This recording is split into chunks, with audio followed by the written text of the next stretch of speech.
भाऊ, सेवा विकास बँकेच्या कर्मचारी आणि ठेवीदारांच्या हक्कासाठी तुम्ही पाठपुरावा करत आहात. नेमकं आज कामगार आयुक्त कार्यालयातले अधिकारी आलेत, मोठ्या संख्येने कर्मचारी पण आलेत. काय प्रकार आहे इथे, नेमकं धाड पडली, काय झालं? हो. नोव्हेंबर 2022ला त्या ठिकाणी बँकचा परवाना RBIनं रद्द केला असं सांगून त्या ठिकाणी शासनानं एक लिक्विडिटर दादाभाऊ काळे म्हणून नियुक्त केले. वास्तविक जरी परवाना रद्द झाला, RBIनं परवाना रद्द केला असेल तरी याची कल्पना महाराष्ट्र कामगार विभागाला आणि महाराष्ट्र शासनाला देणं हे त्यांचं कर्तव्य असतं. आणि कर्मचाऱ्यांना लिक्विडिटरला कुठल्या काढता येत नाही कामावरून आणि क्लोजर पण करता येत नाही. लायसन रद्द झालेलं आहे. पण अशा परिस्थितीमध्ये शासनाची परवानगी न घेता या लिक्विडिटरनी नोव्हेंबर 2022ला या सर्व कर्मचाऱ्यांना कामावरून काढून टाकलं.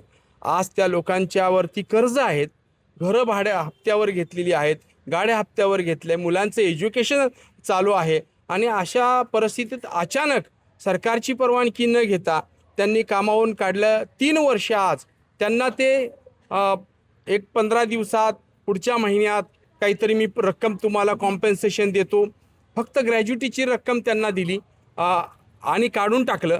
परंतु कॉम्पेन्सेशन जे त्यांनी लिगली द्यायला पाहिजे त्याला 3 वर्षाचा काळ गेला. वास्तविक त्यांना तोही अधिकार नाही आहे, कारण सरकारची परवानगीच न घेतल्यामुळे त्यांना कॉम्पेन्सेशन देण्याचा अधिकार पण नाही आहे. पण त्यांनी त्या ठिकाणी 3 वर्ष ह्या कर्मचाऱ्यांना झुलवत ठेवलं. सप्टेंबर 25ला हे कर्मचारी आमच्याकडे राष्ट्रीय श्रमिक आघाडीकडे आले आणि त्यांनी त्या ठिकाणी सभासदत्व स्वीकारलं आणि आमच्याकडे तक्रार केली की 3 वर्ष आम्हाला कामावरून काढून टाकले, पगार देतो 3 वर्षामध्ये कुठल्याही प्रकारचा कॉम्पेन्सेशन नाही, काही नाही, देतो म्हणतायत आणि आम्हाला असंच ठेवलं. आता आमच्या घरांवर जप्ती आल्यात. एका कर्मचाऱ्यांनी तर आत्महत्या केली या सगळ्या परिस्थितीमुळं, आर्थिक परिस्थितीमुळं. एकाला हार्ट अटॅकनं मृत्यू आला. अशा अनेकांच्या परिवाराचे हाल झाले. आणि त्यानंतर दिवाळीमध्ये मग म्हटले तुम्ही कुणाकडे जाऊ नका, आम्ही दिवाळीमध्ये काहीतरी कॉम्पेन्सेशन देतो. दिवाळी गेली, मग मात्र ह्या कर्मचाऱ्यांचा तोल सुटला आणि त्यांनी पुन्हा राष्ट्रीय श्रमिक आघाडीकडे येऊन आम्हाला सांगितलं की जी काही कायदेशीर कारवाई असेल ती आपण करावी. त्यानुसार आपण अपर कामगार आयुक्त पुणे कार्यालय यांच्याकडं अर्ज दिला की असं बँक सेवा विकास कोऑपरेटिव्ह बँक जी आहे ही लिक्विडिटरनं बंद केलेली आहे आणि त्या ठिकाणी 205 कर्मचाऱ्यांना सेवेतून काढून टाकण्यात आलेलं आहे. काय याबाबतची परवानगी शासनाची त्यांनी घेतली होती का? कारण शेवटी अपर कामगार आयुक्त कार्यालयातच त्यांना पहिला अर्ज करावा लागतो, प्राथमिक अर्ज, आणि त्याच्यानंतर मंत्रालयातून ती परमिशन त्या ठिकाणी मिळते. परंतु प्राथमिकच त्यांनी अर्जही केलेला नाही, त्याबद्दल कुठलीही त्यांनी माहिती घेतलेली नाही. त्यामुळं लेबर कमिशनरांनी अपर कामगार आयुक्त कार्यालयातील अधिकाऱ्यांनी या ठिकाणी नोटीस इश्यू केली आणि त्यांना बोलवून घेतलं. 2 वेळा त्यांना निरोप पाठवला की आपण या ठिकाणी आम्हाला क्लोजरबाबत आणि रिट्रेंच करण्याबाबत परवानगी घेतली आहे का याबाबतची माहिती द्यावी. परंतु त्या दोन्ही मिटिंगला लिक्विडिटर दादाराव काळे हे उपस्थित राहिले नाहीत. मग मात्र लेबर कमिशनरनं आमच्या अर्जावरून या ठिकाणी कामगारांना कामावर हजर करून घ्यावं आणि 3 वर्षाचा मागचा पगार द्यावा असं त्या ठिकाणी पत्र दिलं. 13/11/2025ला मागच्या महिन्यामध्ये आम्ही सगळे कर्मचारी कामावर हजर व्हायला आले 205. त्यावेळेस त्यांनी सांगितलं, सगळ्यांचा रुजू अहवाल घेतला, पोचही दिली, पण त्यांनी मागितलं काळे साहेबांनी की आम्हाला 15 दिवसाची मुदत द्या, कायदेशीर आम्ही काय असेल ते तुम्हाला उत्तर देऊ. 15 दिवसही उलटून गेले. आज पुन्हा कर्मचारी हजर व्हायला येणार आहेत आणि आम्ही सरकारकडे तक्रार केली होती.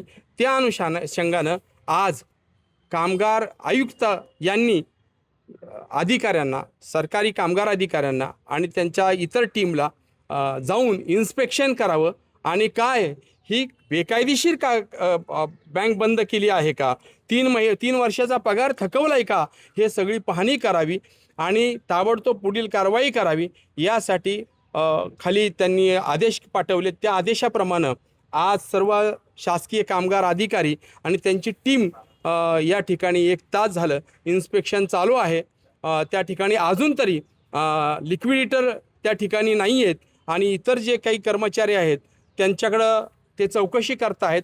कर्मचाऱ्यांचं स्टेटमेंट घेत आहेत आणि आज हे अधिकारी येणार हे सगळं माहीत असल्यामुळं, कारण पेपरला 2-3 दिवस चालू आहे, त्यामुळं रात्रीच काल संध्याकाळी जे काही 3 वर्षाचं पेमेंट थकलेलं आहे त्यातलं 8%, 10%, 12% अमाऊंट ही खात्यावर लोकांच्या टाकली. कोणाला 2 लाख मिळाले, कोणाला 3 लाख रुपये मिळाले. त्यामुळे लोकांना आता होप्स आलेत की जी काही कारवाई झालेली आहे ही बेकायदेशीर झाल्यामुळं आता आमचं जीवन कुठंतरी पटरीवर येईल, लाईफ पुन्हा सुधरेल.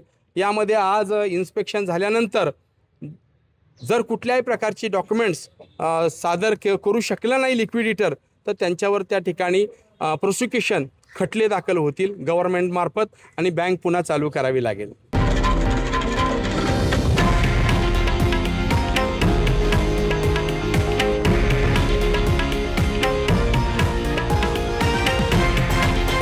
हे आहे देशातील नंबर 1 न्यूज नेटवर्क आणि आपण पाहत आहात TV9 मराठी, एकमेव.